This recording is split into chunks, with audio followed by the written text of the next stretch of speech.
Vakaras, 6 nebelauksim, punktaliai laikas atėjo.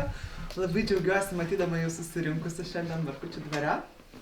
Ir šiandien klausysimės tikrai labai įdomios paskaitos, kurią mums papasakos daktaras Pavel Lavrinets, slavistikos katedros docentas, rusų kalbos, literatūros tarpukario Vilniaus išmanytojas ir tikras vilnietis, be galo mylinti šitą miestą, tikrai pamatysite, manau, tai ir jo pasakojime. Tai Pavelai, prašau, pradėkite. Ačiū. Ar... Ne, pradėkite. Po paskaitos turėsime klausimams atsakymams laiko. Toksai bus šiandien susiformatas. Aš pasistengsiu kuo trumpiau, bet nors tema be galo įdomi ir galima daug kalbėti apie Puškiną.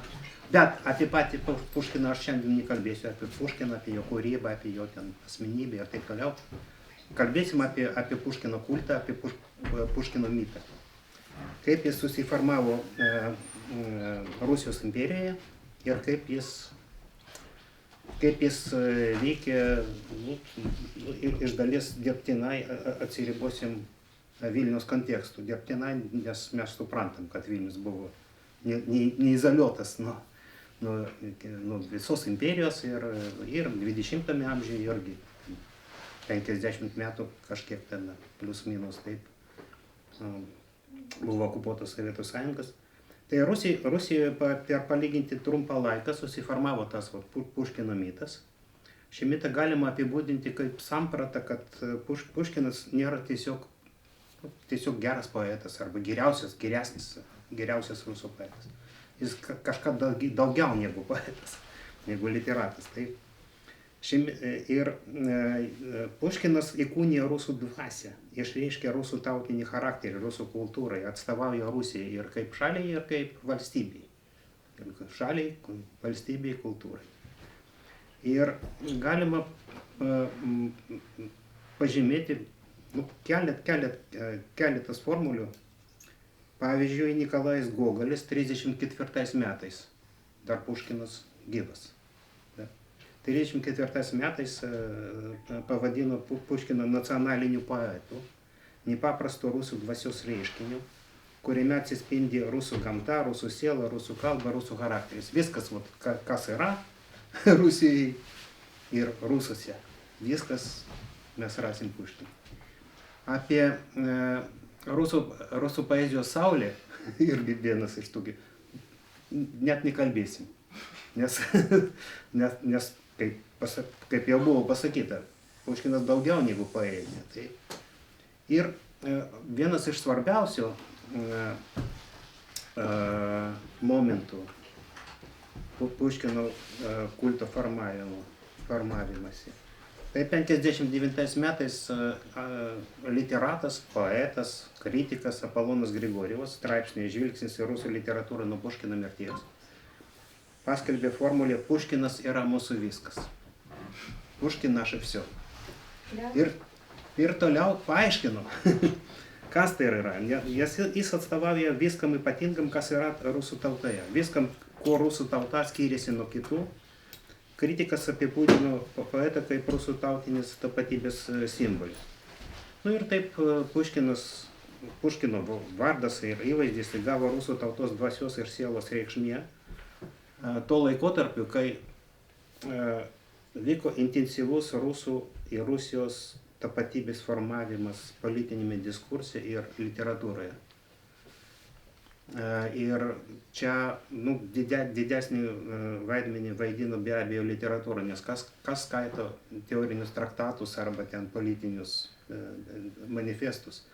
O pavyzdžiui, Lažečnikovo romaną rusai 1812 metais perskaitė visi, kas tuomet skaitė Rusijai.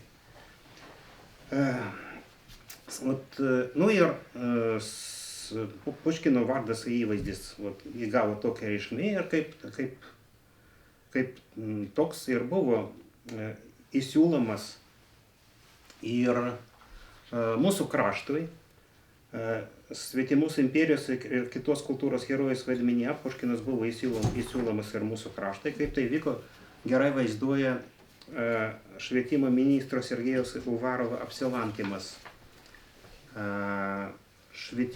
mūsų švietimo apygardos mokymo įstaigose 38 metais.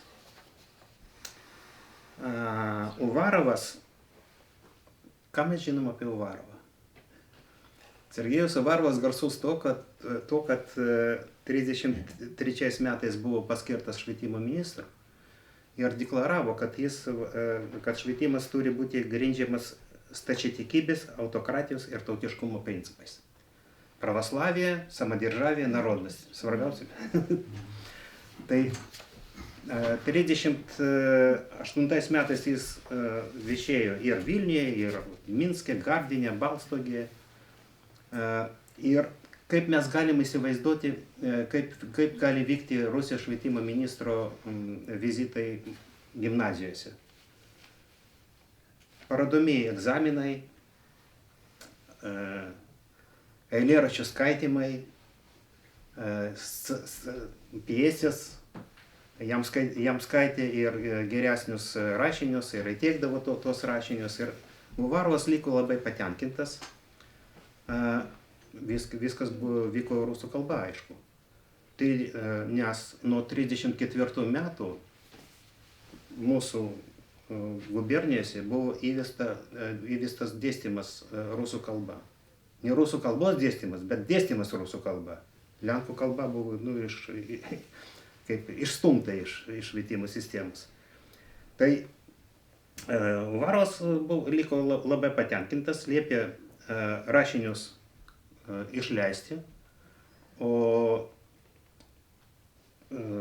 apdovanoti geriausių rašinių autorius ir jų dėstytojus. Taip ir buvo padaryta ir taip pasirodė 1839 metais stora 520 plus puslapių knyga «Опыты в русской словесности воспитанников гимназии Белорусского учебного округа». Nu tai 38 metais Uvarovas čia viešėjo, tai mes suprantam, kad jam įteikė rašinius rašytus 38 metais. 37 metais be abejo gimnazijose mokytojai daug dėmesio skyrė Puškinui. Ir mes, pirmas tekstas toje knygoje, Himnas Dievui. Kitas tekstas, Puškino mirtis. Ir toliau ten gana daug įvairių ten žanrų ir rašinius mes rasime, ir eiliuotų, ir prozinių, ir tiesiog Puškino pasakų atpasakojimai. Arba laiško draugui forma parašytas rašinys apie Puškino mirtį. Arba, pavyzdžiui, rašinys apie Vilniaus apylinkės, kur Panerių kalnai lyginami su Kaukazu apdainuotu Puškinu. Prie kiekvienos progos, ten, kur tik galima būtų Puškiną, pavyzdžiui, Vilnia, mūsų upelė, lyginama su apdainuotu Puškino Teriku, arba epigrafai iš Puškino, citatos iš jo. Ir suprantama, kad mes labai lengva padaryti tokią išvadą, kad gimnazistai puikiai suprasdavo, ko laukia iš jų mokytojai, ir atitinkamai buvo ir apdovanoti iš tikrųjų. Kai kurie iš tų rašinių autorių taip ir buvo apdovanoti sidabro ir ten aukso medaliais, taip pat ir jų direktoriai, mokytojai, inspektoriai taip pat buvo atitinkamai pagerbti ten vos ne ordenais. Tai švietimo ministerijos lėšomis išleistas gimnazistų rašinių rinkinys, šitie apdovanojimai reiškia pritarimą rašiniuose išreikštams mintims, kaip ir tą duoklę, kurią buvo atiduota Puškinui. Dar tarp kitų šio rinkinio autorių buvo žinomas, pagarsėjęs mūsų dienomis, galima sakyti, kraštotyrininkas, leidėjas, redaktorius, laikraščio Vilenskij Vėsnik, Vilenskij Kurjer и Teka Vilenskij redaktorius Adomas Hanoris Kirkoras, pirmo vadovo po miestą autorius. Tai tame rinkinyje buvo ir keletą jo tekstų, bet be Puškino. Bet Kirkoras pradėjo savo tarnybą statistinėme komitete, gubernijos statistinėme komitete. 1854 metais tas komitetas išleido tokį rinkinį, iš dalies rusų kalba. Ten buvo straipsniai apie Barborą Radvilaitę, apie Vytautą Didįjį. Ir tarp kitų straipsnių buvo ir Kirkoro straipsnis Litovskiai drevnosti, lietuviški senienos. Tai buvo toks paaiškinimas piešiniui, kuris buvo patalpintas ant titulinių lapų. Ir tarp kitko, ten Kirkoras pirmą kartą užfiksuota spausdintų žodžių. Užfiksuota ta istorija, kad Piatnickoje cerkvėje imperatorius Petras Didysis 1705 metais klausėsi padėkos pamaldų, padovanojo bažnyčiai cerkvei vėliavą atimtą iš švedų ir krikštijo afrikietį Hanibalą, garsiojo mūsų poeto Puškino senelį. Po kelių metų, kai jau veikė Vilniaus archeologijos komisija, Kirkoras buvo vienas iš tokių svarbiausių šios draugijos narių, Aleksandro antrojo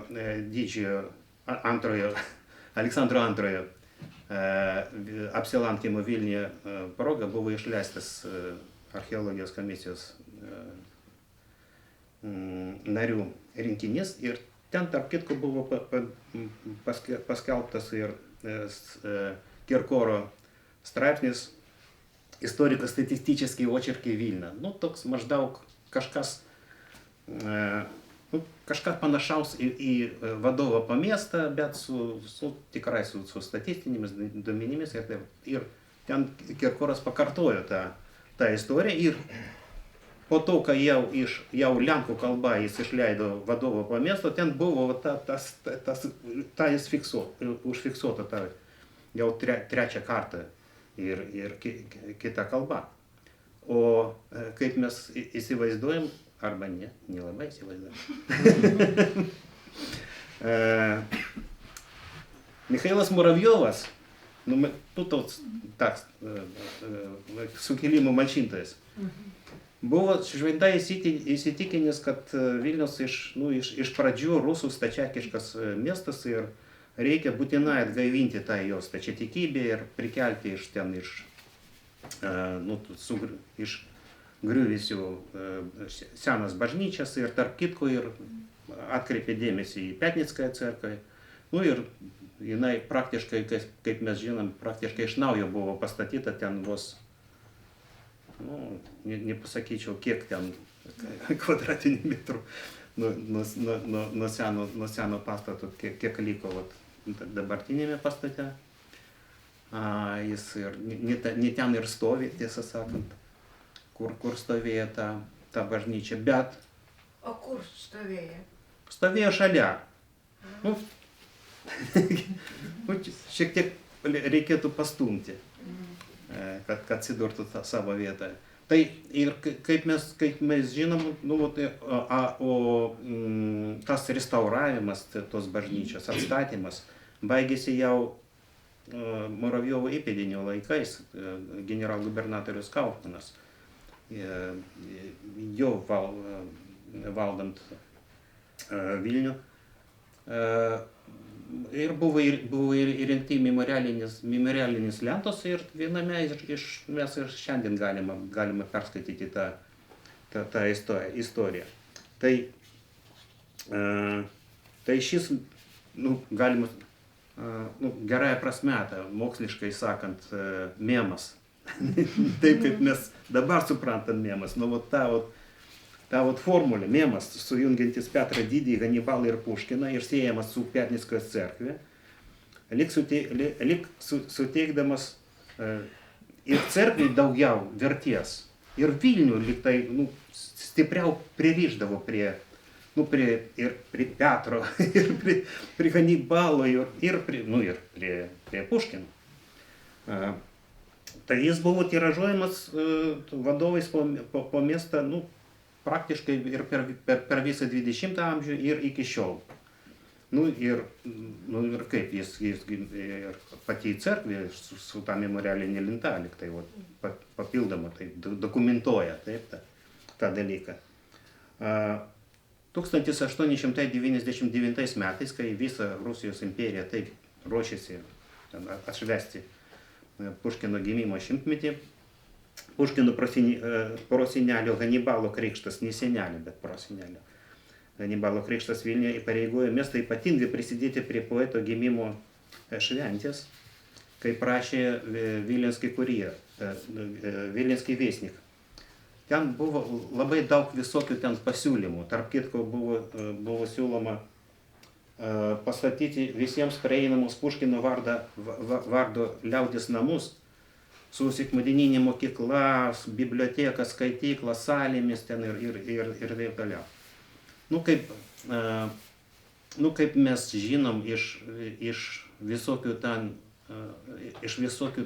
pasiūlymų ir pasekmių to jubiliejaus, tai vienas iš pasekmių, Markučiai, nes kad Grigorijus Puškinas tuo metu ir pardavė Mikhailovskojo kaimą valstybei, o pats persikėlė pas savo žmoną į Markučius, tai vienas dalykas.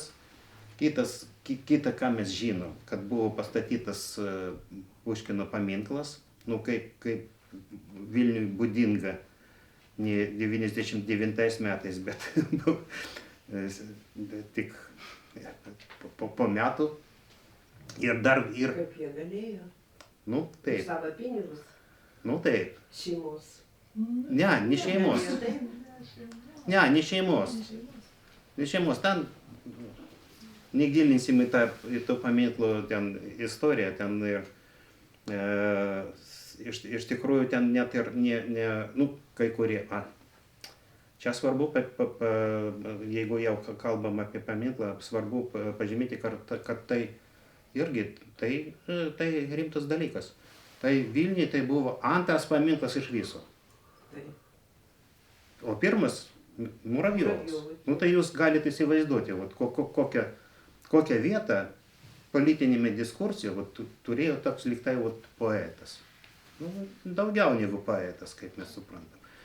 Ir dar vienas dalykas, man tai tarp kitų pasiūlymų, ir jis buvo realizuotas ir nežinau, ko tai baigėsi. Tikriausiai jau po pirmojo pasaulinio karo ten ir atsiminimų jau nebuvo. Bet 1901 metais Vilniuje pradėjo veikti komercinė mokykla, skirta A.S. Puškino gimimo 100-mečiui paminėti. Tai ne Puškino vardu, bet 100-mečiui.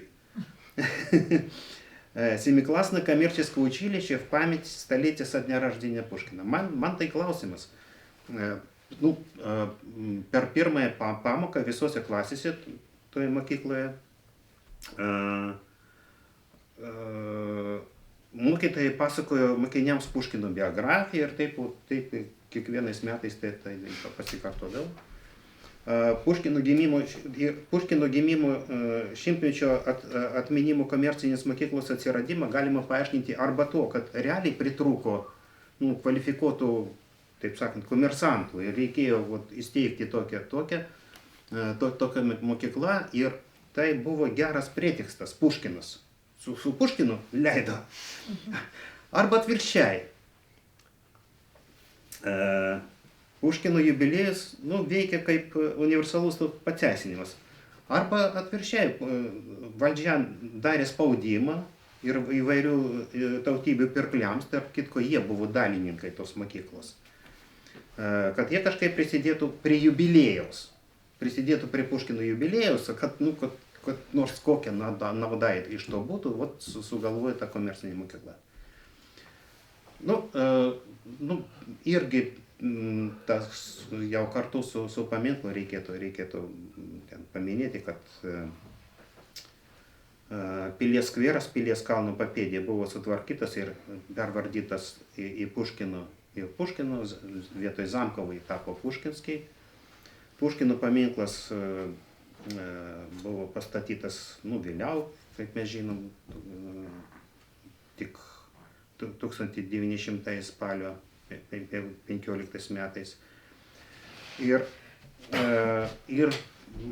per Pirmąjį pasaulinį karą 1915 metais buvo biustas, Puškino biustas buvo išgabentas, kaip ir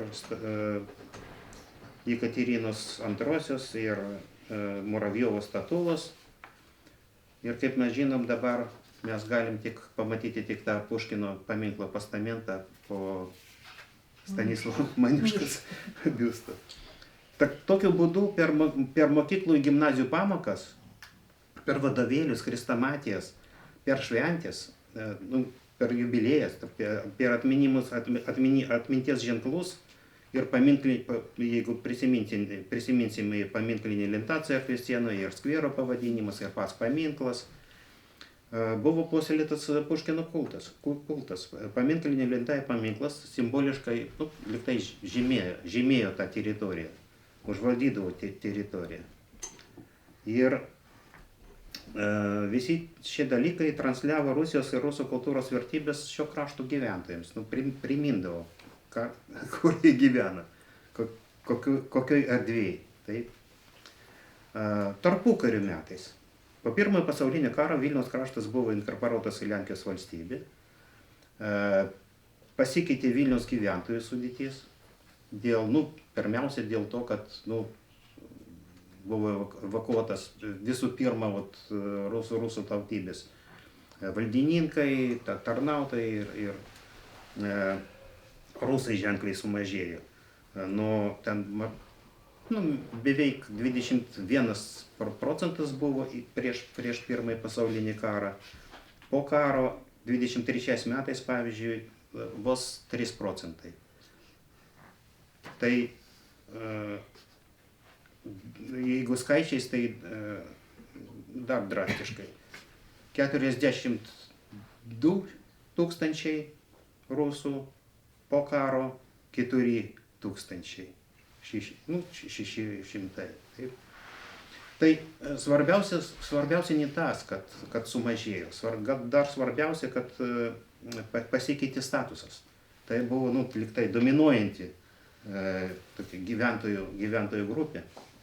Iš praktikuojamas kultūros, kalbos, stačiatikių tikėjimo dominuojančias grupės rusai tapo nelabai pageidaujama mažuma. Ir naujosiuose sąlygose atsirado nutautėjimo ir asimiliacijos grėsmė, baimė pamažu užmiršti gimtąją kalbą, prarasti tautinius jausmus ir prarasti ryšį su savo kultūra. Ir viena iš priemonių išsaugoti ir stiprinti rusų tapatybę, bet be etninį solidarumą tapo Puškino kulto palaikymas ir kasmetinis rusų kultūros dienos rengimas.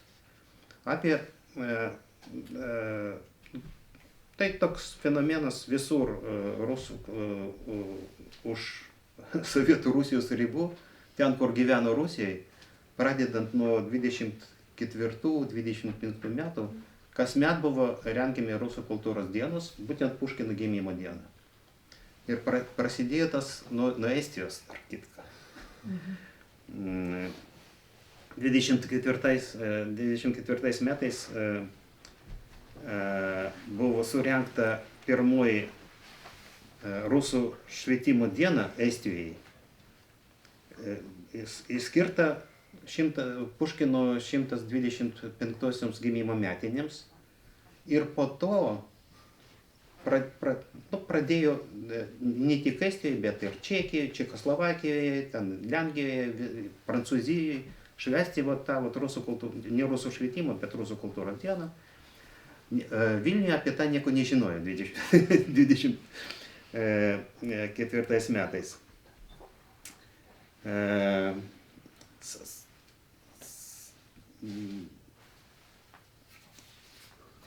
Tiesiog dėl to, kad pas mus turim savo Puškiną, Varvarą Puškiną, turim Markučius ir, tokia data graži, 125 gimimo metinis.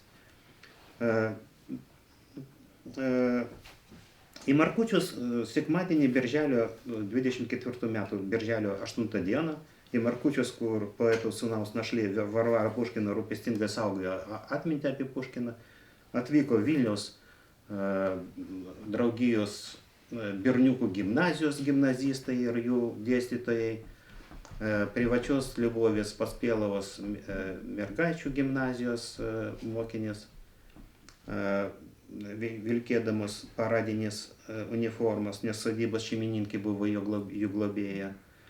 Vilniaus ir Lydos arkivyskupas Teodosijos, stačiatikių dvasinės seminarijos rektorius, ten Vilniaus rusų draugijos nariai. Kaip mes galime įsivaizduoti, pamaldos Varvaros bažnyčioje ir prie Grigorijaus Puškino kapo kalbos, poetas Konstantinas Oleninas perskaitė savo eilėraščius, o Varvara Puškina pavaišino arbata. Tai buvo, toks pirma tokia šventė, palyginti kuklios šventės Markučiuose. Birželio 12 dieną prekybos ir pramonės rūmuose, tai tuometinėme Mickevičiaus prospekte, žinomas pastatas su Atlantu, dabartiniu Gedimino ir Tumo Vaižganto gatvės sankryžoje. Vyko iškilmingas posėdis, kaip mes galime įsivaizduoti iškilmingą posėdį, skirtą poeto 125 gimimo metinėms. Kalbos, rusų ir lenkų kalba ir koncertas. Ir ten tikrai susirinko vėl ir kaip garbės viešnia Varvara Puškina, rusų visuomeninių organizacijų atstovai, Vilniaus ir Lydos arkivyskupas Teodosijos, Šventosios dvasios vienuolyno vietininkas archimandristas Savatijus, Lenkijos atstovai, Lenkijos valdžios atstovai ir Stepono Batoro universiteto profesoriai Marijanas Masonijos ir Marijanas Dichovskis. Masonijos pasakė kalbą, lenkų kalbą apie Puškino pasaulinį reikšmė. Ir panašiai vyko Rusų kultūros dienos minėjimai praktiškai kiekvienais metais. Kartais tai buvo tiesiog Rusų kultūros dienos, Puškino gimimo diena, bet kartais be Puškino. Tiesiog tai galėjo būti rusų romansų, populiarių arijų iš operų pagal Puškino siužetus, liaudies dainos. Ir vienintelis ten Puškino akcentas tai galėjo būti arba biustas tiesiog ant scenos, arba portretas. Bet būtinai Puškino diena. Vieninteliai metai, kai to nebuvo, 27 metai, kai mūsų Vilniaus gimnazistas Borisas Kaverda nušovė sovietų pasiuntinį Lenkijoje Piotrą Vojkovą ir po to Lenkijos valdžia dėl viso ko ten sulaukė rusų visuomeninių organizacijų veikėjus. Ir Puškino rusų kultūros dieną atidėjo. Kokia buvo šių švenčių prasme? Tarp kitko, vėlgi reikėtų paminėti, kad tai ir Vilniaus rusų draugijos gimnazija 30 metais gavo Puškino vardą. Taip, Puškinas buvo įamžintas ir tokiu būdu. Taip. Ir tuomet ir markučiai tapo savotiškų gerbėjų, Puškino gerbėjų piligrimystės objektų. Ir pavyzdžiui, toks žinomas lenkų eseistas, poetas, rašytojas, prancūzų ir rusų literatūros vertėjas Leo Belmontas, kuris, tarp kitko, ir iš Puškino kai ką Mocartai Sarjelį, Varinis Raitelis, Romaną Eugenijus Oneginas išvertė ir lenkų kalbą. Tai jis specialiai atvažiavo, kad pakvėpuoti Puškino, taip sakant, oro. Nes Varvara Puškina rūpestingai saugojo, ką Grigorijus Puškino išvežė iš Mikhailovskoje. O šventės, savaime aišku, kad pranešimai, koncertų programos, salių dekoravimus turėjo įtikinti aukštais rusų kultūros pasiekimais ir taip žadinti nacionalinį pasididžiavimą tarp tų rusų, kurie jų sunkiai įsivaizduoti jų situaciją, nes jie ir savo tėvynę prarado. Jiems tai vienas iš motyvų buvo, kad pats pavadinimas Rusija ištrintas iš žemėlapio, kaip rašė Tamara Sokolova Usėrovo stalba apie tą stulpą prie sienos. Iš vienos pusės Речь Польская Посполита, а iš kitos pusės как меч в груди СССР. То есть, jų supratimu rusų kultūra buvo naikinama ir tėvynėje, jų tėvynėje, ir tėvynėje prarado. Ir Lenkija, liktai, ne savo kraštas. Tai tautinės tapatybės išsaugojimui, stiprinimui ir tarnavo tokios šventės. Ir toks demonstravimas savo priklausimas šiai kultūrai. Ir ši priklausomybė įsivaizduojamai rusų bendruomenė visame pasaulyje buvo ir palaikoma tokiais kalendoriniais, galima sakyti, kalendorinėmis šventėmis. 35 metais, kaip mes tikriausiai žinom, Varvara Puškina mirė. Vilniaus rusų laikraštis rašė, kad nutrūko gyvas realus ryšys ne tik su vardu, bet ir su didžiausiu rusų genijaus, tapusiu mums rusų kultūros simboliu asmenybė. Per Varvarą Puškiną jie liktai galėjo pajusti Puškiną ne kaip vardą iš vadovėlio, taip, o kaip gyvą žmogų. Tai Varvara Puškina marti, mes galim paskaičiuoti, nei Puškino nematė, nežinojo, bet vietiniams buvo liktais toks gyvas ryšys.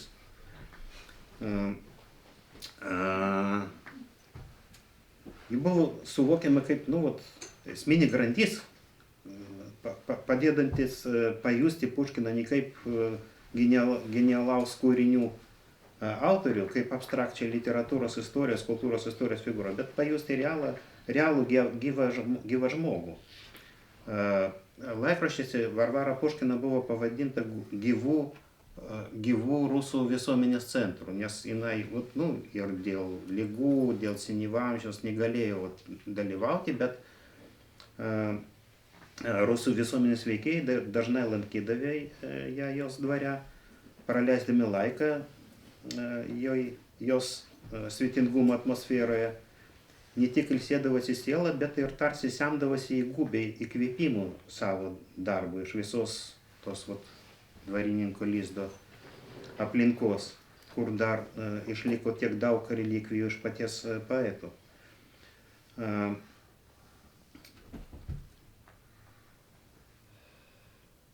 Puškino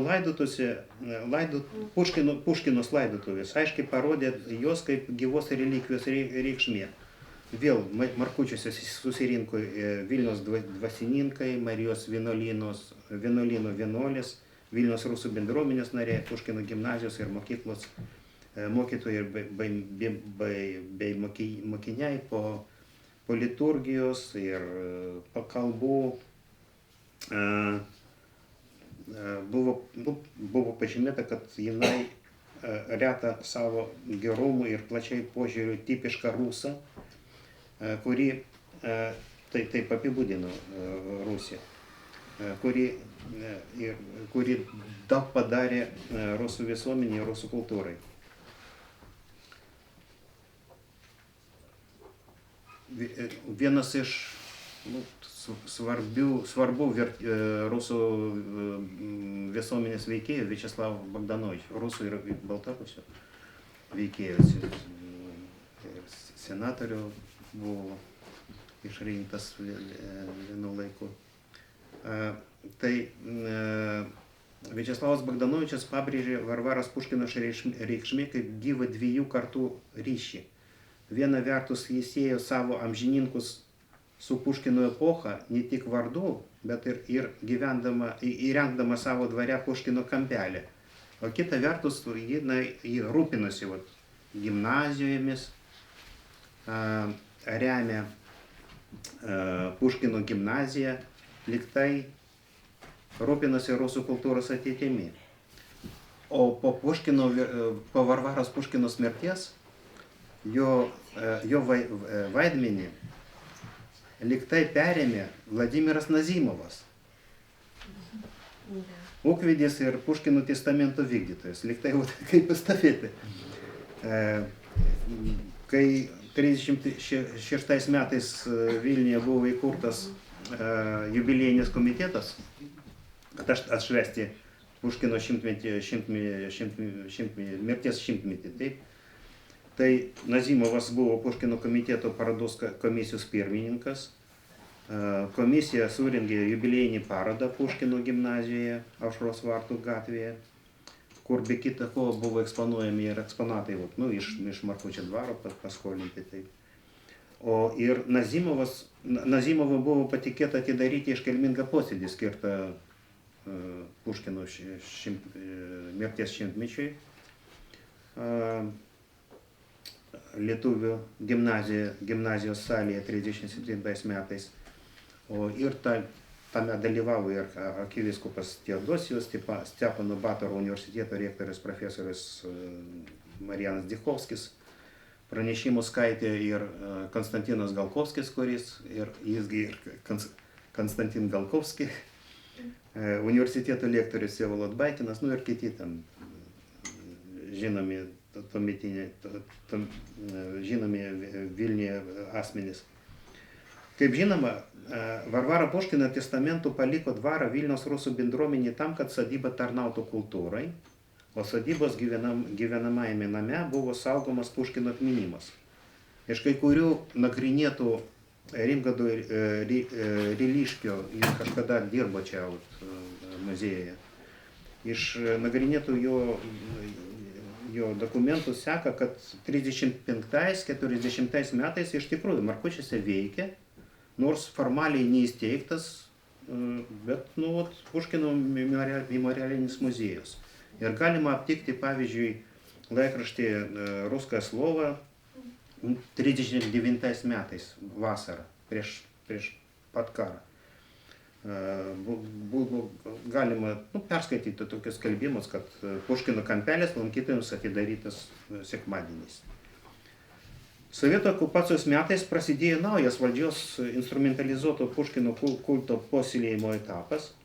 Pavyzdžiui, 40 metais Adomo Mickevičiaus 85-ųjų mirties metinio proga renginiuose ir publikacijose būtinai buvo akcentuojama jo draugystė su Puškinu. Dienraštis Novaya Жизнь patalpino straipsnį Puškinas ir Vilnius, kuriame 40-ųjų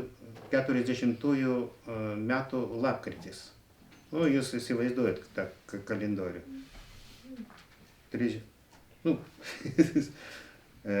Rugsėjo 19 dieną sovietai jau čia, 39 metų, o po metų, 40 metų lapkritį, jau užsavitizuota Lietuva, Puškinas ir Vilnius.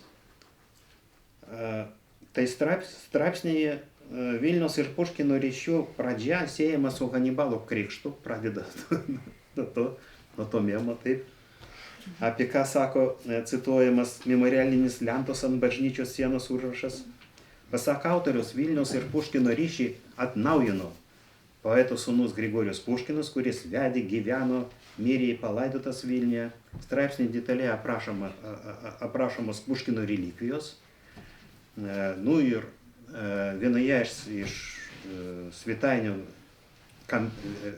viename iš svetainių kampe stovėjo Puškino relikvija, vienos iš 3 žymių pušų kelmas su paaiškinamųjų užrašų eilėraščių citatą ant sidabrinės lentelės. Taip. Darbo kabinete stovėjo sofa, keletas kėdžių, 2 lentynos knygoms priklausiusiom Puškinui. Tačiau žinoma, kad ir pušies kelmas ir kitos Puškino relikvijos buvo iš Markučio išgabentos, straipsnis 40 metų lapkritis, buvo išgabentos 39 metais spalio mėnesį. Nesuprantama, kam reikėjo mistifikuoti skaitytus, bet tas gana didelis straipsnis, jo autoriai liktai stengiasi kuo stipriau susėti Vilnių su Puškinu. Ir taip įtraukti Lietuvos sostinį į rusų kultūros erdvę. 40, jau po karo, 1949 metais Lietuvoje, kaip visoje Sovietų Sąjungoje, buvo plačiai minimos Puškino 150-osios gimimo metinės. Operos ir baletos teatre Vilniuje, operos ir baleto teatras tuomet buvo dabartinėme senajame teatre, Basanavičiaus gatvėje. Įvyko iškilmingas posėdis, kuriame dalyvavo ir Respublikos vadovai, ir rašytojai, ir kaip mes galime įsivaizduoti. Ir birželio 6 dieną pirmojo Puškino paminklo Puškinui vietai buvo padėtas kertinis akmuo būsimajam paminklui naujam. Nu ir surengtas mitingas. Tuomet jau veikė Puškino, jeigu šventės vyksta, tai aišku, kad turėjo veikti ir Puškino vardo memorialinis muziejus. Ir ten keitėsi jo administracinė priklausomybė, keitėsi ir jo pavadinimas, ir keitėsi, kaip galima atsekti iš publikacijų apie muziejų ir muziejaus publikacijų. Ten įvairiai buvo dėliojami akcentai. Pavyzdžiui, tuometinė muziejaus ekspozicija pasakoja apie Puškino gyvenimą ir kūrybą, jo draugystę su Mickevičiu, per rusų rašytojų atsiliepimus apie Puškiną ir medžiagą rodantį jo veikalų paplitimą visoje Tarybų Sąjungoje į mūsų Respublikoje. Ir ta ekspozicija turėjo kurti vieno didžiausio pasaulio poeto vaizdą. Vėliau keičiant administracinį priklausomybę buvo rastas ir muziejaus profilis atspindintis literatūrinių A. Puškino, ne A. Puškino memorialinis muziejus, bet literatūrinis A. Puškino muziejus. Ir ekspozicija buvo labiau akcentuotas,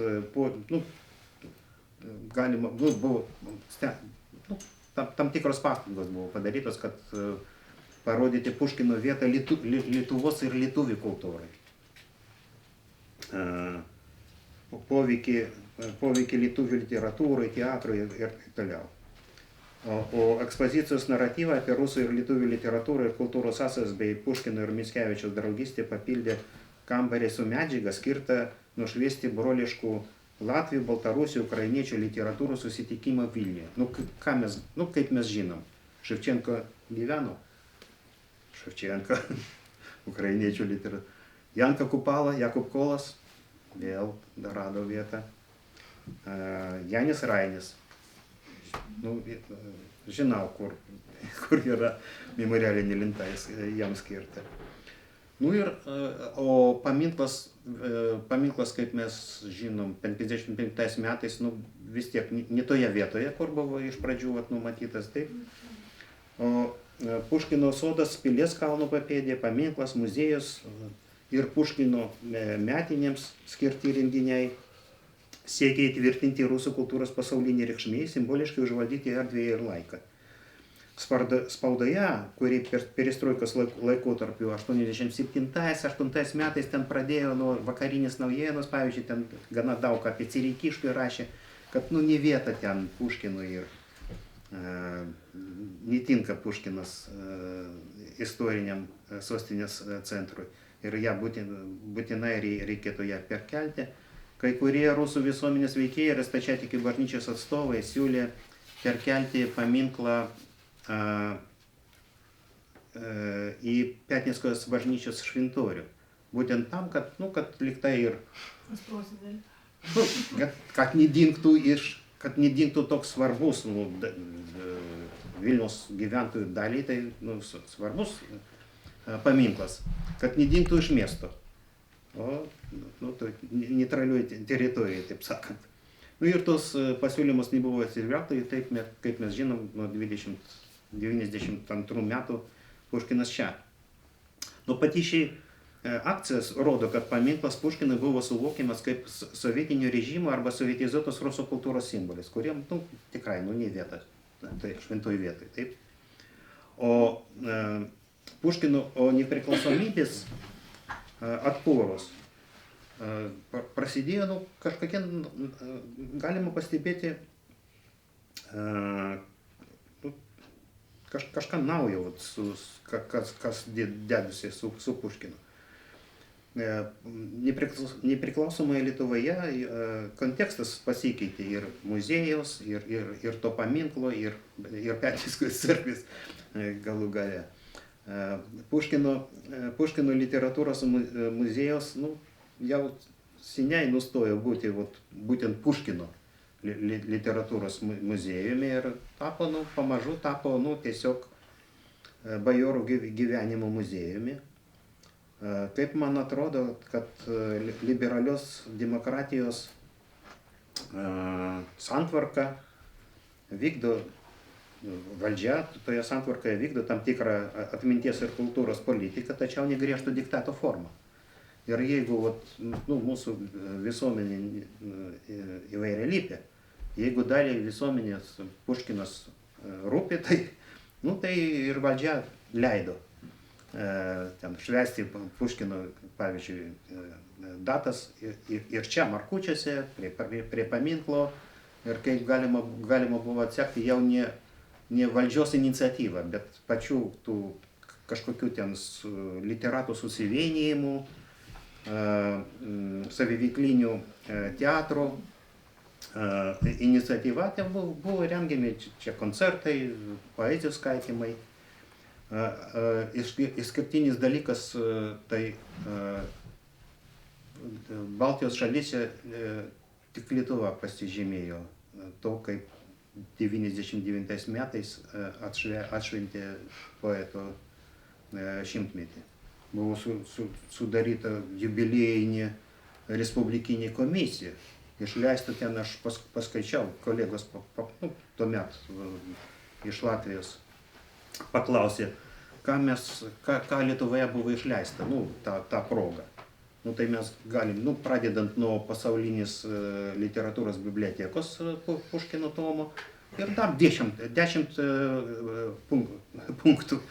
Nei Latvijoje, nei Estijoje to nebuvo. Galbūt dėl to, kad prieš tai 98 metais buvo atšvęstas lygiai pompastiškai Mickevičiaus jubiliejus. Tai negalima buvo atšvęsti teatro nacionalinėme operos ir baleto teatre atšvęsti Mickevičiaus jubiliejų, o nacionalinėme dramos teatre neatšvęsti Puškino jubiliejų su tokiu pat užmojų. Tai man atrodo, kad tai liktai sunormalėjo tas Puškino kultas, kuris nepuoselėjamas specialiai valdžios, bet paliktas pačiai bendruomeniai. Galima dar prisiminti, kad 2004 metais mokyklos bendruomenės prašymo Vilniaus 60-ąją viduriniai mokyklai buvo suteiktas Puškino vardas ir nors dabar šiandien diskutuojama, ar tinka ar netinka, kol kas liktai ir liko. Ir tarp kitko toje mokykloje galima, mokykla pretenduoja į tą, kad į Puškino, tarpukario Puškino gimnazijos tradiciją. Ten yra geras toks mokyklinis muziejus su relikvijom surinktom iš Puškino gimnazijų auklėtinių. Ir dar vienas dalykas, visgi Puškino Hanibalui ir Puškinui paminklas atsirado prie Piatnickojo cerkvės, tai irgi tokios privačios iniciatyvos dėka. Tai poetas Jurijus Kobrinas sugalvojo ir rado lėšas ir... Vorobjov.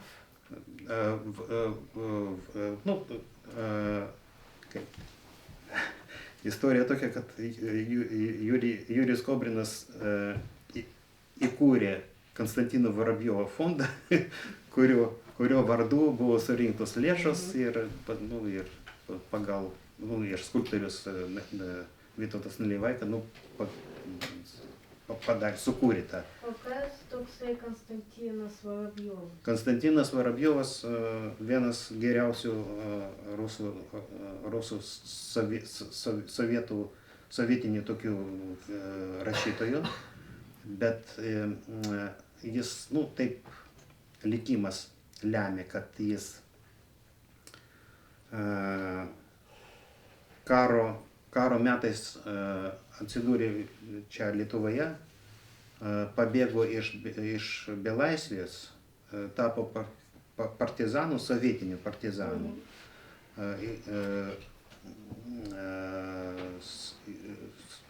Jo žmona lietuvė ir jis taip čia įliko ir dirbo, kaip mes galime įsivaizduoti, kur gali dirbti rašytojas. Iš honorarų nelabai pragyvensi. Tai jis dirbo žurnalistų laikraštyje ir rašė tokius, pasakyčiau, teisingus apsakymus ir romanus apie kolektyvizaciją ar apie karą ir buvo nelabai priimtinas oficialioj kritikai. Tai, ką darysim, bet prasidėjo karas. Ir aš dabar su to aš ir nežinau, galima būtų taip ir palikti Puškiną, bet kadangi taip kaip Puškiną savinasi ir imperinė valdžia, ir sovietinė valdžia, ir dabar išnaudojamas kaip ir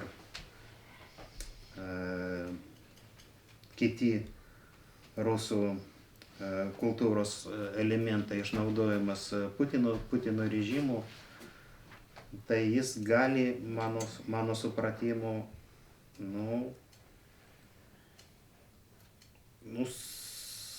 nukentėti nuo to, kad jis toks taip judai nuspalvintas režimo nusikaltimų. Ką su to daryti, tai atviras klausimas. Kaip nenorisi Puškino atiduoti Putinui. Lygiai taip pat kaip ir tapatinti, sakykime, rusų kalbą su Putino režimu ir taip toliau. Bet mes kartais, man atrodo, kad mes lengvai galim pradėti žaisti svetimą žaidimą, jei sutiksim, kad da, tai tikrai Putinas jūsų, Puškinas jūsų. Taip. Puškinas iš tikrųjų, jis vertas nagrinėjimo kaip mąstytojas. Kaip mąstytojas. Kaip poeto jo galima tik žavėtis tikriausiai.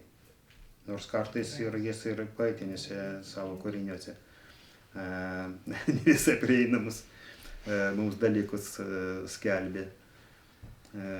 Bet paskutinis dalykas, kurį norisi daryti, tai, sakykime, drausti arba smerkti, arba dar ką nors tokio praktikuoti.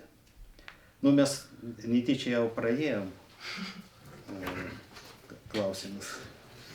Aš čia sustosiu. Taip, tai ačiū. Tikrai klausimų metas, galbūt turite klausimų.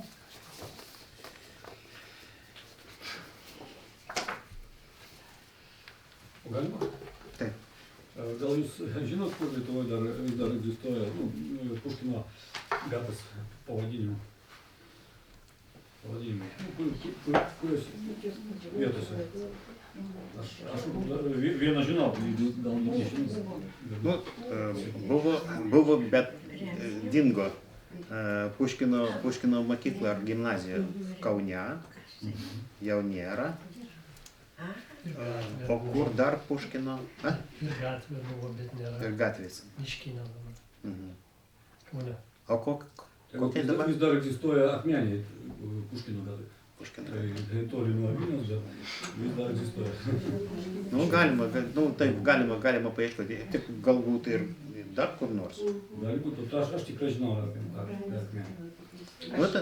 Tai įdomu, kodėl, pavyzdžiui, akmenė. Čia sovietų laikais, aišku. Taip, tai sovietai... Sovietų kultūra turėjo tokią ypatumą. Unifikuoti viską, ką galima. Ir visur, savaime aišku, kad kiekvienas Lietuvos miestelis arba miestas turėjo Vilniaus gatvė tik todėl, kad kelias į sostinę.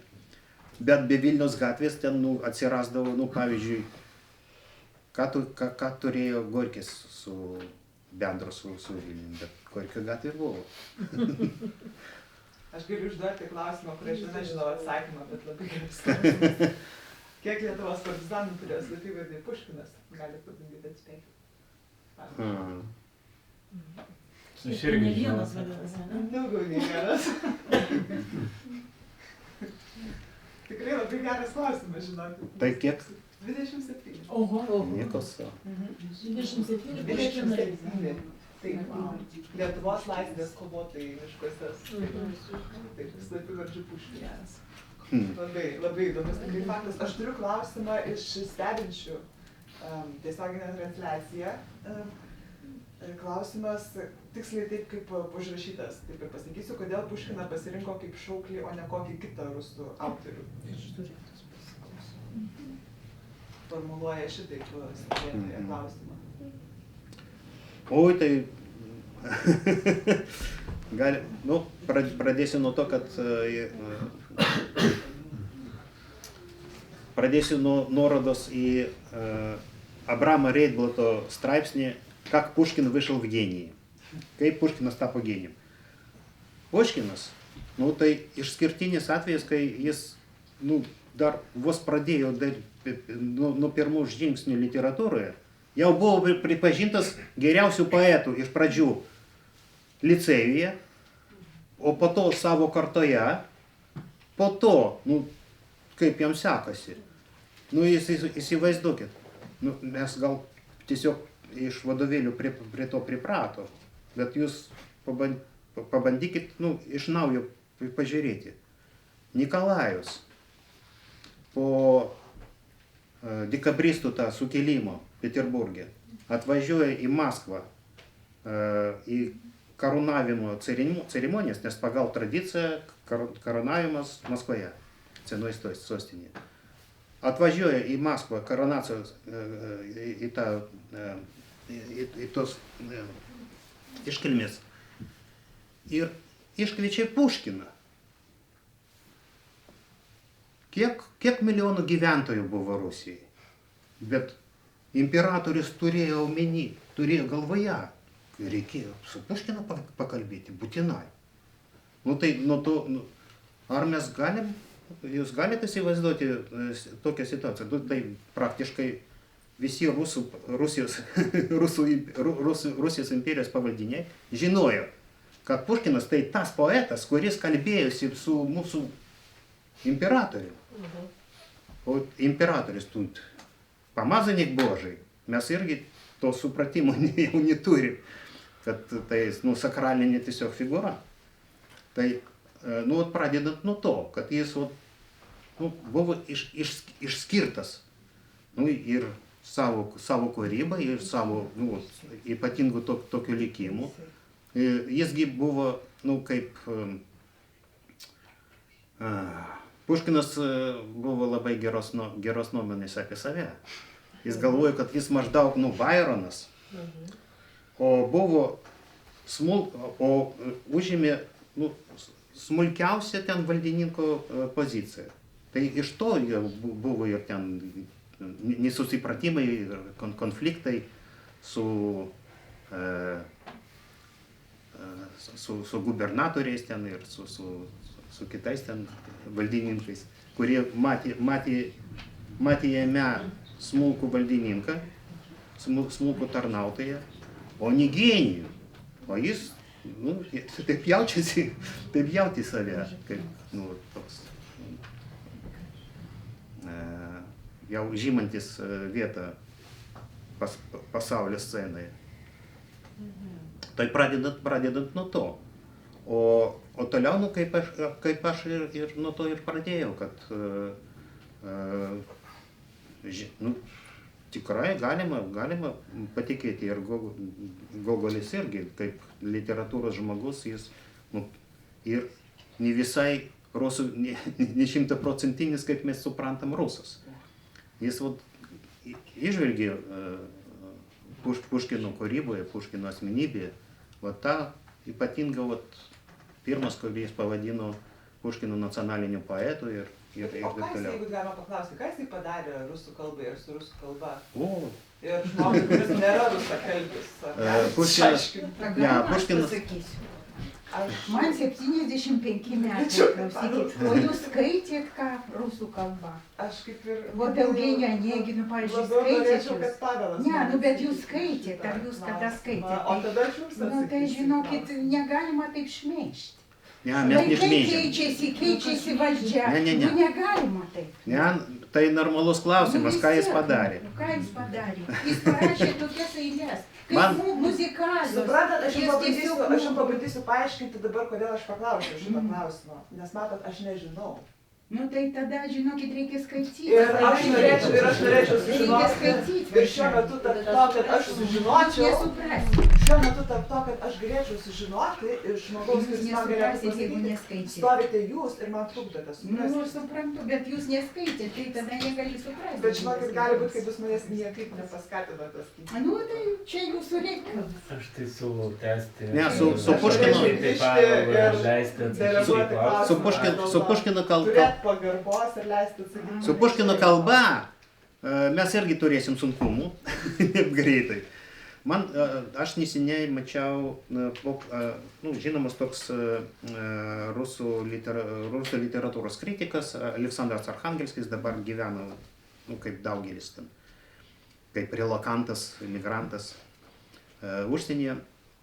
Tai jis pasakė tarp kitko ir galima patikėti jau, kad mes, tai jis turėjo omeny save, ir jis maždaug mano amžiaus, kad mes paskutinį kartą, kurį skaitom Puškiną be žodynų.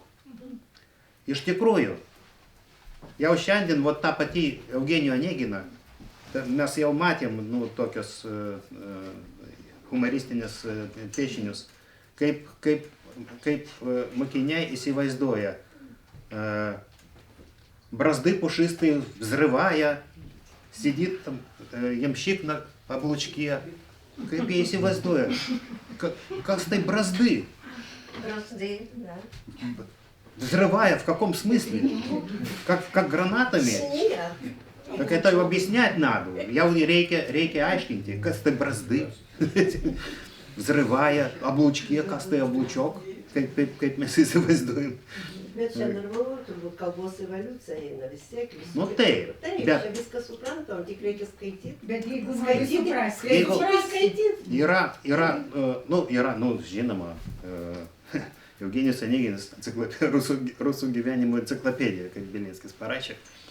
Tai be žodynų tikriausiai jau nieko nesuprasime ir be komentarų.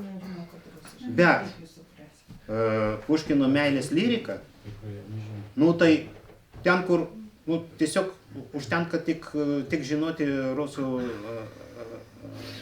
личные местоимения. Я встретил вас, и все былое. Это Пушкин? Пушкин – это как мелодия, это как, знаете, музыка звучит. Нет, Пушкина. Нет. nu tai bet jūs Ne, neskaitėte. aš pradėjau nuo to, kad mes jau nesuprasim, ko gero. Mes paskutinį kartą, kurį dar skaitom be žodyno. Bet savo laiku, ką jis padarė? Jis pademonstravo, kaip galim, harmonizavo rusų literatūrinį kalbą. Tiesiog ten buvo keletą tokių srovių arba ten sluoksnių ir jis iš jų padarė kažką tokio vienalyčio. Bet žiūrėkit, aš kad tiesiog suprasčiau, tarkim, kai mes kalbame apie vokiečius, ne? Ir ar tai buvo panašus procesas? Ne, nieko panašaus. Panašus, ne? Ne, tame reikalas, kad rusų literatūrinė kalba ten, iš pat pradžių ten turėjo du pradus. Ta bažnytinė slavų kalba. Bulgarų. Ir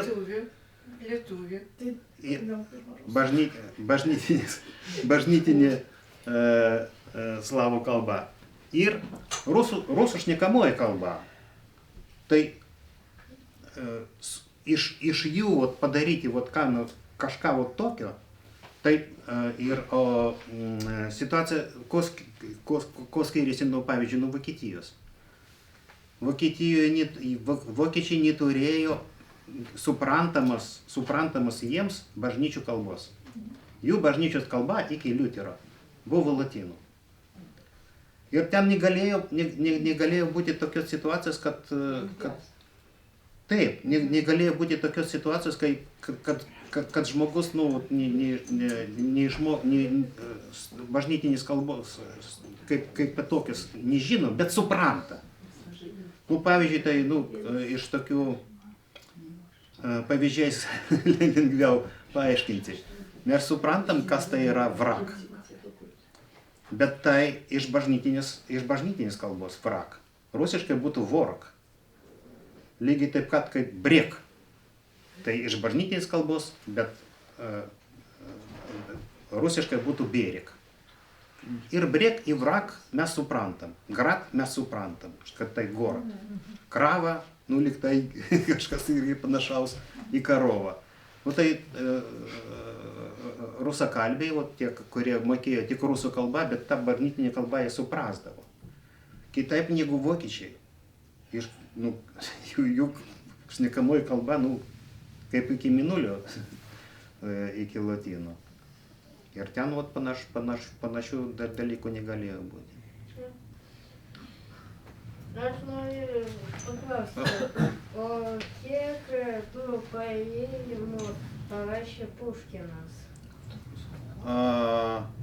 mes galime įsivaizduoti tokią populiarų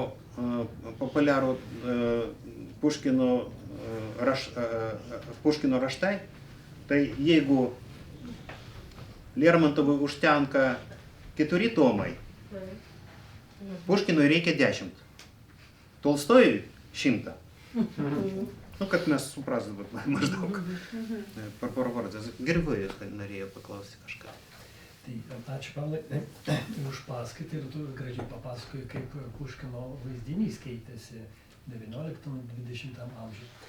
Nu, tai yra, mes matom, kad ilgasis 19 su kontekstu, tai yra, kadangi čia Vilniuje esame, tai tie mums kontekstai labai svarbus, nes pasirodo ir tai, kad tu sakei, galbūt tu kontekstus stipriai neskleidai, bet pakankamai, kad suprasti, kad Rusijos imperija, oficialus kontekstas Puškiną pasisavina, pasiima tai, ką reikia, ir čia Vilniuje jisai tampa tokiu imperijos simboliu. Tarpukaris atneša visai kitą vaizdą, bet labai įdomus kontekstai ir jų ne vienas. Rusijos valdžios nėra. Bet tas kontekstas lieka imperijos. Tai yra baltoji migracija, monarchistai, demokratai, toks kokteilis, kuris garbina Puškiną ir Lenkų valdžiai tai žiūri normaliai. Tai jau paradoksas, nes Lenkai puikiai žino konfliktą arba įtampą tarp Mickevičiaus ir prisimena ir aiškiai tai suvokia. Ir tarp Puškino įtampa, tai vienas simbolis yra laisvės kovos ir savo tėvynės atkūrimo, ir kitas simbolis, bent jau ateinant iš 19 kaip imperijos ir 31 metų sukilimo kritikas, bet Lenkai valdžia labai normaliai žiūri į Puškino minėjimą. Nes tai kas daro ir kam daro, tai yra baltoji migracija, kuri antibolševikinė, ir čia Lenkijos valdžios ir migracijos kontekstai sutampa ir jie sutarė. Ir bolševikai didžiausias priešas ir Puškinas visiškai ne priešas. Tarp tikrų sovietų valdžioje, jeigu mes prisimintume, Puškino įvaizdis labai keičiasi. Nu taip, tai iki 37 metų... Jis tik tai po to tapo simboliu. Iš ir paminklas, 40 metai jau ditirambai ir 55 metų paminklas. Tai vėl sovietinis kontekstai keičiasi. Ir dabar Puškino įvaizdinys radikaliai vėl keičiasi. Bent jau Vilniaus kontekste. Tarpukario, sovietmečio. Tai, ką pasakė 99 toks oficialus teatro Puškino minėjimas. Ir čia ateina 22 metai. Pas mus. Karas, Rusijos agresija Ukrainoje, karas ir mes ukrainiečiai Puškino radikaliai, totaliai beveik nesurumuojame, Odesai pasiliko. Ir galbūt kitose vietose. Ir čia mes irgi Puškinas sujudėjo. Labai skirtingom kryptimis.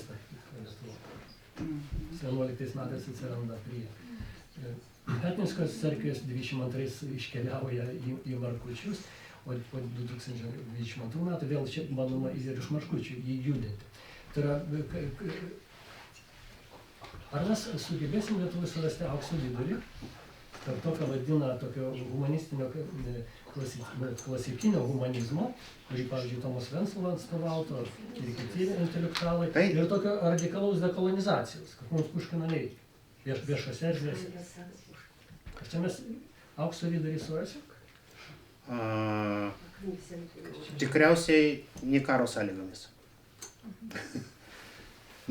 Tai karas sudaro tokį foną, kurį neturėjo nei Lenkija, tarpukario, nekariavo su Rusija. Lyg tai Rusija nebuvo tokia betarpiška grėsmė. Lygiai taip pat kaip ir Lietuvoje, tarp kitko, ten Puškino jubiliejus irgi buvo švęstas šimtmečio mirties. Irgi buvo kaip reikiant taip.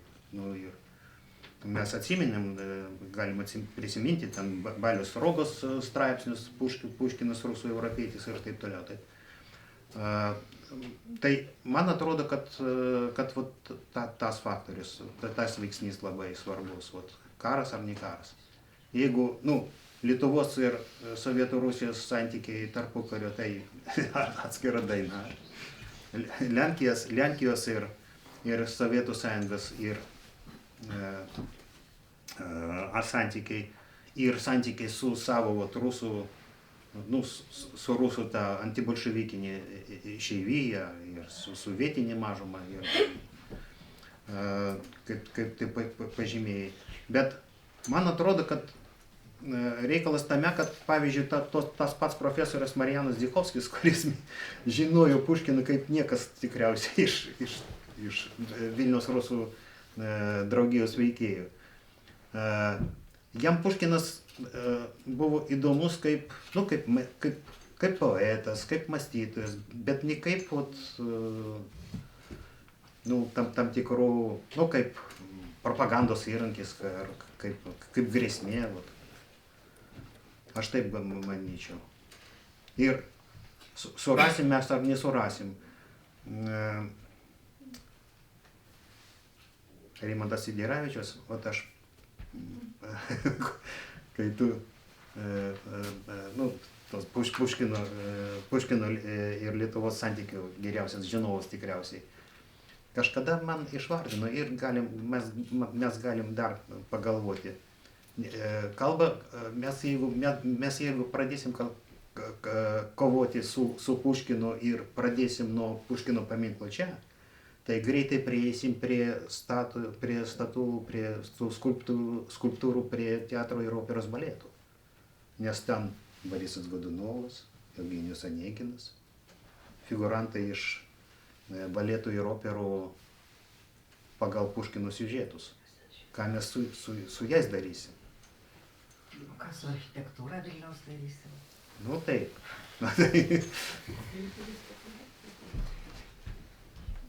Bet kažkas vyksta. Tai čia turbūt reikėtų konkretizuoti klausimą, iš tikrųjų vyksta.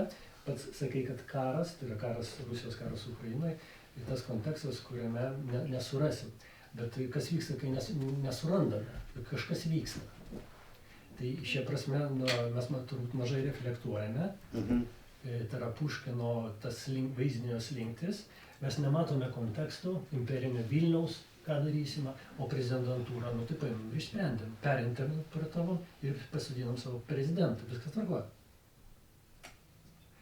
Ten sutarėm, bet kitur nesutarėme. Arba tiksliau mažai reflektuojama, mažai diskusijų.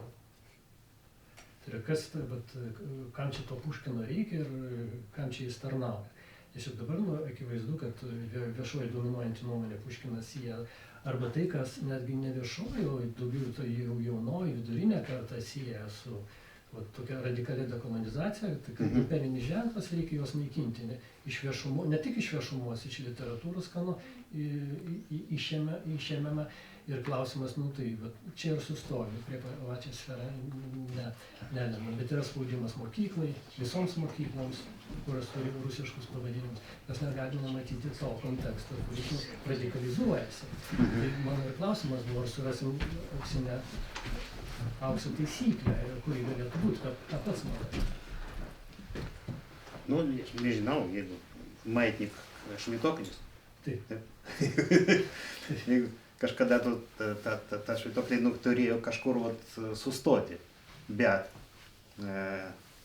savo laiku, aš jau neatsimenu, kas pasakė apie Majakovskį, kad Majakovsko насаждали как при Екатерине II картошку.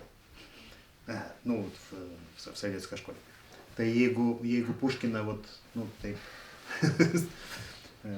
stumia visur, kur reikia ir kur nereikia, tai galima būti, kad galimas dalykas, kad būtų toks atsakas. Jūs mūsų Puškinui, mes, tai negaliu развидеть, negaliu nebematyti toliau tos teatro, Mariupolio teatro subombarduoto, su rusų klasikų ten, posteriais uždengtas, su Puškinu, su Tolstojum.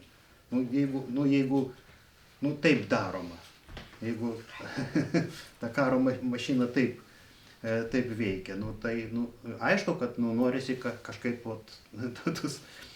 Puškinui, Tolstojui, Dostojevskį ten, kažkaip išimti iš apyvartos, taip sakant. Tai suprantama, bet aš manyčiau, kad galbūt tu teisus, kad reikėtų daugiau diskutuoti, daugiau kalbėtis apie tai, ieškoti kažkokių ten sąlyčio taškų.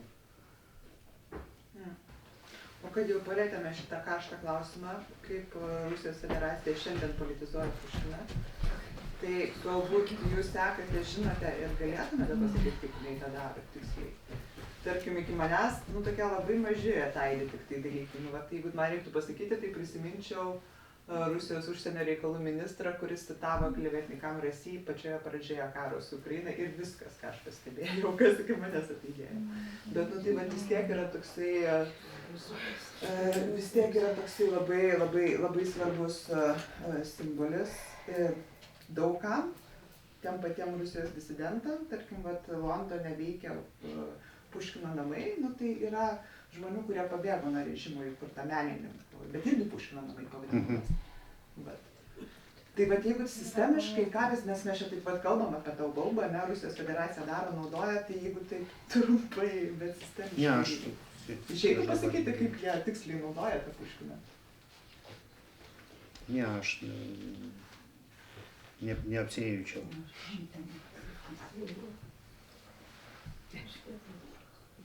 Kaip vėliavą naudoja. Kaip jūs norit pasakyti? Taip iš jūsų išėjo. Aš nežinau, kaip naudoja, aš klausiu, aš ir vėl klausiu. Jie naudoja, jiem reikia naudoti. Nenaudoja, man. Tai jie turi ir gerbė ir myli Dievę. Jis yra kiekvienam amžiui savas, tas Puškinas, kaip Tolstojus. Skaitai 5 metų, skaitai 10 metų, skaitai 70 metų. Bet mano klausimas ne apie tai, ką jūs kalbate. Taip ir naudoja, taip ir naudoja. Mes kalbam apie poetą, bet aš klausiu, ne kaip apie poetą. Jie nenaudoja, kaip jie dabar naudoja, kur jūs girdėjote, kad jie naudoja. Nesusitarsiu. Tai čia nesunku tam įkontekstinti ir pasisakymus.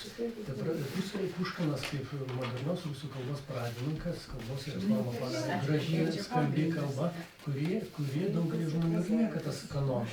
Jie neina į ideologinius kontekstus. Palaukit, žmogus kalba, ponas, leiskit pasakyti. Jie neina į ideologinius kontekstus ir čionais yra, kai mes kalbam apie radikalius kontekstus, tai yra ir pliusas, ir pavojai.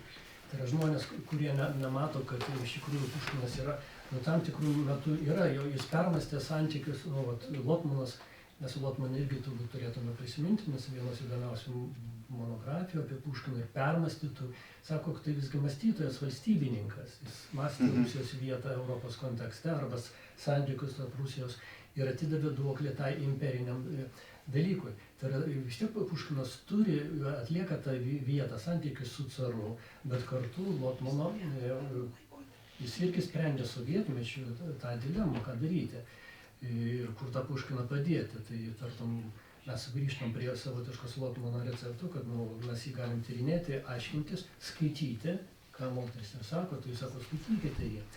Bet kartu tada nedaryti iš jo kulto, nestatyti bent Lietuvoje viešuose vietose, nes tai dominuojanti nuotaika, kad yra imperijos simbolis. Tai šito ir nereikėtų. Tai Lietuvoje ir įvyko tas dekonstolizacija iš imperinio Puškinos atkeliavo į Tartumį Markučius, į tą dvarą. Tai nežinau, ar čia namo sugrįžo, ar tiesiog atsidūrė toje vietoje, kurioje jis susidūrė. Ir jis stovis, ir gali čia stovėti, nes į kitą kontekstą perkeliam. Iš viešumo jis netampa Vilniaus tapatybės dalimi. Jokių būdų jis Markučių dvaras ir netgi vardo neliko viešumoje Markučiai, jau kontekstai pasikeitė. Tai šia prasme šitie keičiasi, šitie dalykai, klausimas, ar mes kažkur sustosime, jeigu karas, tai kaip karą panaudojame kultūros politikoje? Klausimas toks galėtų būti. Mes galime karų prisidengti, o galime karą kaip tik panaudoti, paaiškinti, kodėl tokie dalykai tampa nereikšmingi. Man atrodo, kad karas geras laikas greitiems sprendimams, ypač jeigu tu nori padaryti, sukaupti politinį kapitalą. uždrausti, pervardinti, didelių pastangų nereikia, bet nuskambės. O pasigilinti, tai reikia, jau tam politinio kapitalo nesusikaupsi. Jeigu rimtai pradėsi ten diskutuoti, kalbėtis, aiškintis ir galų gale, aš pasakiau, kad 10 tomų.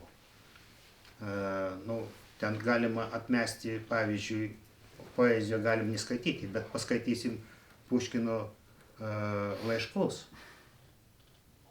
O Puškino laiškai ten kartais jie skamba kaip politinės deklaracijos. Ir ten tokių dalykų, kurių geriau jis nebūtų rašęs. Tai tas, kas kam nepatinka Rusijos šmeižikai, taip? Tai Detskiai liepė palyginti su to, ką jis laiškose rašė apie Letkus į sukilimą. Tai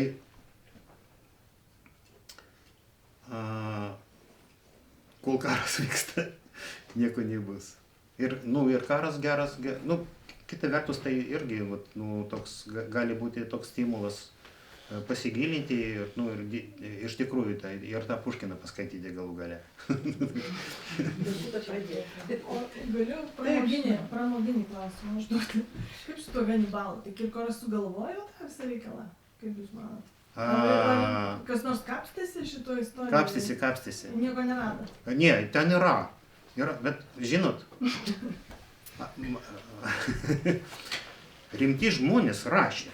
Bet kol aš pats nepamačiau tą dokumentą, lyg tai pats Hanibalas vienamės kažkoks, nežinau, jis inžinierius buvo, fortifikacijos specialistas, kažkokį savo rankraštį jis skyrė, aš neatsimenu kam, Elizavetai, imperatorienė Elizavetai ar kam. Ir ten jis ranka užrašė, kad jis buvo krikštytas Vilniuje tokiais ir tokiais metais. Lyg tai savo ranka užrašė.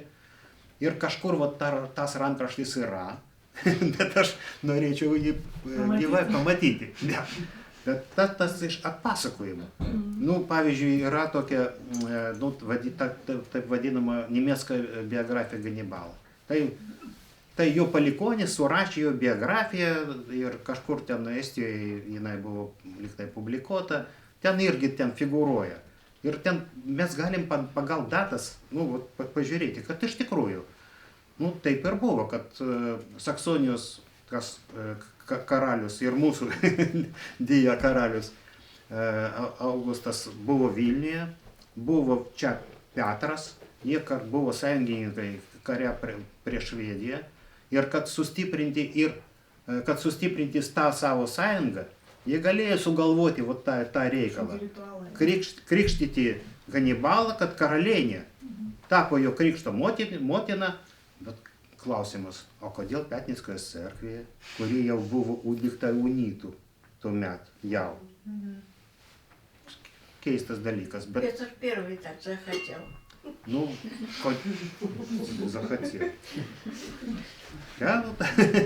Lyg tai viskas galima paaiškinti, bet vis tiek yra klausimų. Ir taip ir aš,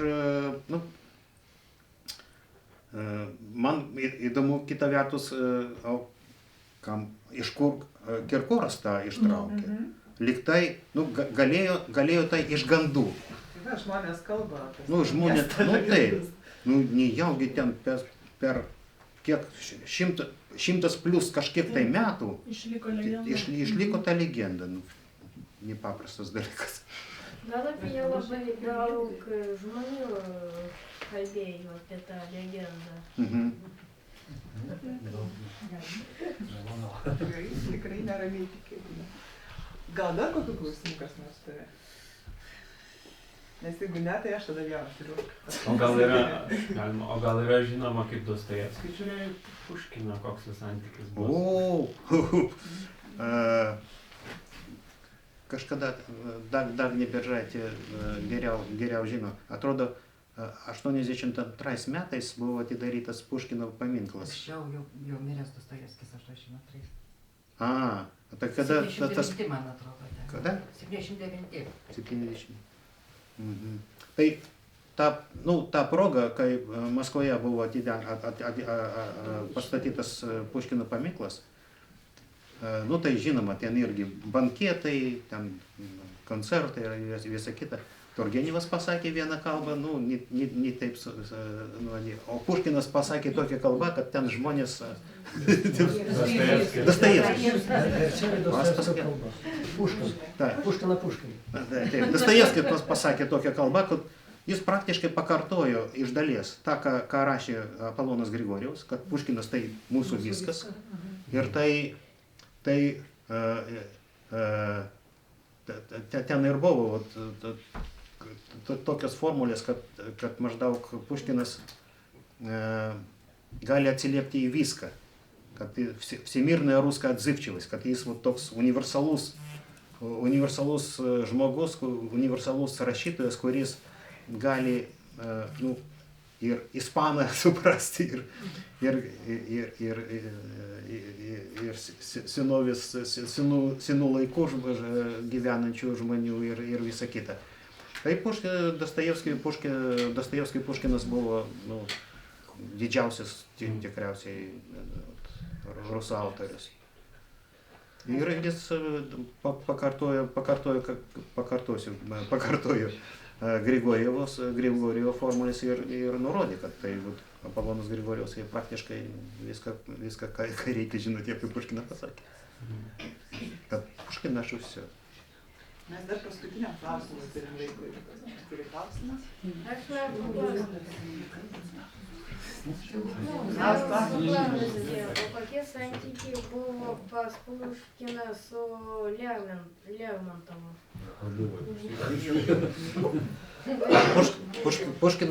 Puškinas santykių su Lermontovu neturėjo, o Lermontovas Puškino mirties proga parašė eilėraštį, dėl kurios jis ir tapo garsiausių rusų poetų po Puškino. Na gerai, tai aš turiu visų paskutinį, nes apie Varvarą dar reikia šitą dvarą, tai noriu dar įkišti šitą klausimą. Man įdomu to tarpukariu. Vis dėlto, ar jinai buvo tokia proaktyvi, veikianti kaip atminties Puškino Aleksandro šitame dvare palaikytoje, ar vis dėlto tai buvo toksai bendruomenė ją matė kaip tą žmogų ir stūmė į tą rolę? Ne, jinai, man atrodo, kad pirmas variantas. Jinai pati. Taip. Jinai, gimnazistės, iš gimnazisčių prisiminimo, aišku, kad jinai, pavyzdžiui, labai mėgo priiminėti juos ir vaišinti arbatą iš tų indų atvežtų iš Mikhailovskojo, skatino statyti pjesės pagal Puškiną ir leido tą progą naudotis relikvijomis ten iš Puškino laikų ir taip toliau. Jai tai, buvo tokia žinios. Man atrodo, kad jinai, ypač po Grigorjevaus mirties, tai jai pačiai patikdavo tą rolę tokios Puškino atminties saugotojas. Gerai, tai labai ačiū. Ačiū.